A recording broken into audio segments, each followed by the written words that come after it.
సప్న గారు హీరోనిలో ఉండడం, వాళ్ళ పిక్చర్ కూడా బాగా నడిచి నరేష్ గౌడ్ గారికి వాళ్ళ బృందానికి అందరికి కూడా ఒక మంచి పేరు తేవాలని ఆలోచనతో ఈ ప్రోగ్రాం పెట్టడం చాలా సంతోషం. నేను చాలా బెస్ట్ అని చెప్పడానికి నేను చాలా వరస్ట్ అన్న టైటిల్ని పెట్టారు. ఈ సినిమాతో నందన్కి మంచి భవిష్యత్తు రావాలని మనస్ఫూర్తిగా కోరుకుంటున్నాను. Thank you. ఒక జులాయి, ఒక బ్రోకర్, ఈ టైటిల్సే యూత్ బాగా రీచ్ అవుతున్నారు.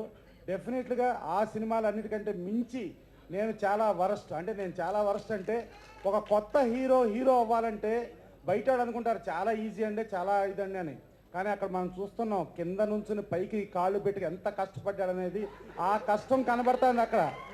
నేను చాలా వరస్ట్ అంటూనే అంత కష్టపడి చేశాడు ఆ హీరో. సో ఆల్రెడీ ప్రోమోస్ అవి చూసాం. పార్సాద్ ఆయన లాస్ట్ టైం నందీశ్వరుడు మ్యూజిక్ ఇచ్చాడు, చాలా అద్భుతమైన మ్యూజిక్ ఇచ్చాడు. ఇప్పుడు ఇవాళ కూడా మనం విన్నాం, అద్భుతమైన మ్యూజిక్ ఉంది. ఇక లిరిక్స్ రాసింది అయితే 1400 పైగా లిరిక్స్ రాసి 170 సినిమాల పైగా రాసిన భారతీ బాబు రాశారు. పాటలు విన్నారు కాబట్టి మంచి టేస్ట్ ఉన్న డైరెక్టర్కి పనిచేస్తే మంచి అవుట్పుట్ వస్తుంది అనడానికి ఈ పాటలు డెఫినెట్గా ఒక మంచి తార్కాణం. ఎందుకంటే కొన్ని మెలడీ సాంగ్స్లో కొన్ని స్పెషల్ ఇన్స్ట్రుమెంట్స్ నాకు ఈ బీజిఎం ఇలా కావాలి, ఈ ఇన్స్ట్రుమెంట్ వాడండి అని చెప్పి చేయించుకునే డైరెక్టర్లు చాలా తక్కువ మంది ఉంటారు. నేను మణిశర్మ గారితో అసోసియేట్గా దాదాపు 60 సినిమాలకి పనిచేశాను. So I had the opportunity of working with all the top most directors as an associate. ఇది నా 2వ సినిమా. నందీశ్వరుడికి కో డైరెక్టర్గా ఉండి అక్కడి నుంచి మా ఫ్రెండ్షిప్ అలా కొనసాగుతుంది. సో వెంకట్ గారికి ముందుగా నా ధన్యవాదాలు. అలాగే నందన్ అన్న, I wish him all the best. I think he'll make his mark as a hero in the film industry. Naresh Goud గారికి కృతజ్ఞతలు. అలాగే నాతో ఈ పాటలు ఇంత బాగా వచ్చాయంటే ముఖ్యంగా మాట చాలా ముఖ్యం. భారతీయ అన్న చాలా అద్భుతంగా రాశారు.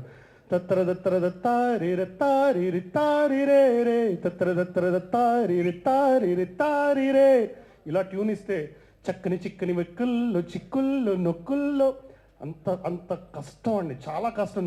ట్యూన్ ఇచ్చేయడం ఈజీయే, అలాంటి తత్కారానికి ఎగ్జాక్ట్గా అలాగే పదాలు తెలుగులో రాయడం చాలా కష్టమైన వ్యవహారం. ఇంకోళ్ళు అయితే మ్యూజిక్ డైరెక్టర్ని కొట్టేస్తారు, కానీ ఆయన కాకలు తీరిన యోధుడు.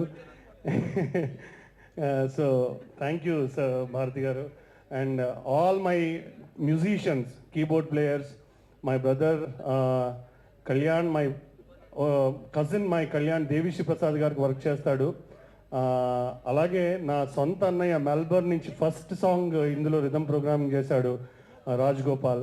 And I thank all the instrument players, singers, my sound engineers Balu and Ramu, and my associate Varun.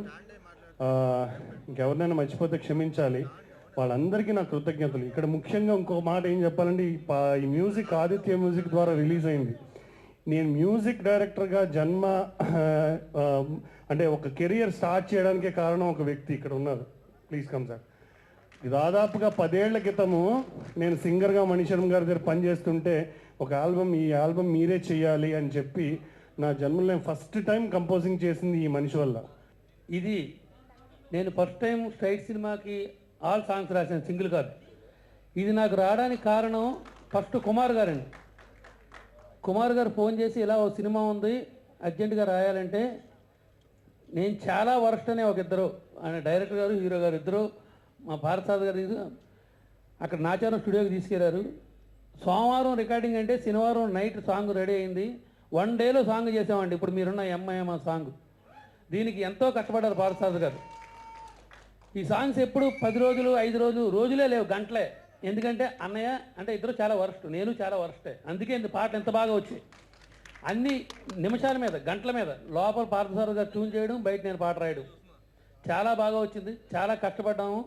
మా కష్టానికి దీనికి ముఖ్యం చెప్పాలంటే, ఒక హీరోగా తను ఎదగడానికి ఎంతో కష్టపడ్డాడు నందన్ గారు. డెఫినెట్గా ఆయన ఈ సినిమాతో మన అన్నయ్య ప్రసన్న కుమార్ గారు అన్నట్టు ఆ ఈడియట్తో రవితేజ గారి లాగా అలాగా, అంటే వాళ్ళ ట్రెండ్ కాకుండా ఈయన కొత్త ట్రెండ్ సృష్టించుకొని చాలా సినిమాలు చేస్తూ వరస్ట్ కాకుండా బెస్ట్గా నెంబర్ 1గా ఎదగాలని కోరుకుంటున్నాం. ఆయనతో ఎప్పుడు మా వెంకటన్న, ఆయన తర్వాత చెప్తాను, ఆయన చాలా హింసించాడండి, లేకపోతే ఈ పాటలు రావు. ఏంటంటే ఎవరైనా ఇది కావాలని అడుగుతారు, ఇది కావాలని అడగలేదు, నువ్వేమి రాస్తే అది రాయి, అప్పుడే all the good luck for this film and other films also. And thank you so much. First of all, sorry because I don't know Telugu. I would like to be a part of this movie, and a heartful thank to director sir, producer sir, and all my colleagues who supported me a lot for doing this movie. Thank you all. Thank you so much, Nirja. And I also thank to God first of all, and then my producer sir Naresh sir, then my director sir Venkit Pampana, Nandan, Mohan sir, everybody, they, because we don't know Telugu, so it's too difficult for us to do that, but they are too much cooperative, and thank you to all of them to give us a wonderful opportunity, and wish it's going to be hit. సాధారణంగా ఏ చిత్రమైనా ఏ పాటలైనా ప్రేక్షకులకి reach అవ్వడమే target. So ఈ పాటలు మీరు వినే ఉంటారు. ప్రేక్షకులకి దగ్గరకు వచ్చినాయి అని చెప్పేసి నాకు అర్థమైంది. మీరందరూ ఎంజాయ్ చేస్తున్నారు. సో మీ అందరూ మాకు ఆశీర్వదించి ఈ చిత్రాన్ని హిట్ చేస్తారని కోరుకుంటూ సెలవు తీసుకుంటున్నాను. ప్రెస్ మీడియాకు, ప్రింట్ మీడియాకు, ప్రేక్షకులకు నా వందనాలు, నమస్కారం. ముందుగా చెప్పాలంటే ఆడియో సూపర్ హిట్. సినిమాకు సగం పానం ఆడియో అంటారు. Audio super hit. మాకు మేము అనుకున్న దానికన్నా బాగా వచ్చింది. ఆల్రెడీ వైజాగ్లో ఒక సాంగ్ షూట్ చేసుకున్నాం. షూట్ చేసి ఆడియోకు దగ్గ రాలేదు అని చెప్పి మళ్ళీ రీషూట్ చేసినాం. అంత బాగా ఆడియో గురించి చెప్పాలంటే మా భారత్ అన్న, పార్థ సార్ గారు ఎక్సలెంట్ మ్యూజిక్, అసలు చెప్పలేమనుకో అంత బాగా వచ్చింది. వెంకట బొమ్మన్న గారు ఫస్ట్ నుంచి మా ఎమ్మడుండి మాకు అనుకున్నది అనుకున్నట్టు భయ ఇట్లా కాదు భయ అట్లా. Okay, thank you. నేను ముఖ్య అతిథులకు ముఖ్యంగా మీడియాకు థ్యాంక్ చెప్పుకున్నాను. ఫస్ట్ టైం మాట్లాడుతున్నాను, సారీ ఏమనుకోవద్దు. అంతకంటే ముందు ఒకటి చెప్పాలి. ప్రతి సినిమాను చూసి ఆనందించి ఇష్టపడే ప్రేక్షక దేవుళ్లకు శిరసువంది పాదాభివందనం చేస్తున్నాను. అందరిలాగే నా సినిమాను కూడా హిట్ చేస్తారని నేను ఖచ్చితంగా నమ్ముతున్నాను. అలాగే ఇప్పుడు మీరు విన్న సాంగ్స్ అన్ని బాగున్నాయని మేము అనుకుంటే కాదు, మీరు బాగున్నాయని చెప్తే మేము ఆనందపడతాం. మీరు ఎలా ఉన్నాయో మీరే చెప్పాలి. సో అలాగే మా డైరెక్టర్ వెంకట్ పంపన చాలా కష్టపడి తను రాసుకున్న కథ ఇది. తన కథ చెప్పినప్పుడు సరే నేను ఒప్పేసుకున్నాను. వచ్చి చెప్పిన తర్వాత దీనిలో యముడి పాత్ర ఉందన్నాడు. కానీ యముడి పాత్ర ఎవరితో చేయిద్దామని చెప్పి అనుకున్నప్పుడు నాకు ఇష్టమైన నందమూరి వంశం నుంచి నందమూరి తారక రత్న నాకు చాలా క్లోజ్ ఫ్రెండ్. నా ఫ్రెండ్తో చేయిస్తానని చెప్పి తారక్ దగ్గరికి వెళ్ళేసి నేను అడిగితే కాదనుకుంటా అన్నయ్య నీకోసం ఖచ్చితంగా చేస్తానని చెప్పి చేశాడు. చాలా ఆనందంగా ఉంది నాకు. దీంట్లో తారక రత్న పాత్ర ఎంతో చాలా బాగుంటుంది. మళ్ళీ మనము ఎన్టీ రామారావు గారిని మళ్ళీ ఈ సినిమాలో ఖచ్చితంగా తారక్లో చూసుకోవచ్చు మనము. సో చాలా హ్యాపీగా ఉంది.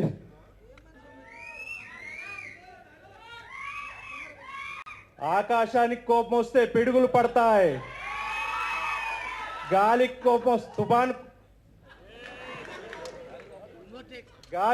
వస్తే తుఫాను వస్తుంది, నీటికి కోపం వస్తే సునామీ వస్తుంది, అదే నిప్పు కోపం వస్తే రాజుకుంటుంది, భూమికి కోపం వస్తే భూకంపం వస్తుంది. ఇవన్నీ కలిగి ఉన్న నా కోపం వస్తే దీనమ్మ జీవితం ఇంకా మీకు చీకటి మిగులుతుంది. ఎందుకంటే ఫ్రెండ్షిప్లో ది బెస్ట్, ప్రేమలో ఎవరెస్ట్, దేవుడు చాలా వరెస్ట్. Thank you.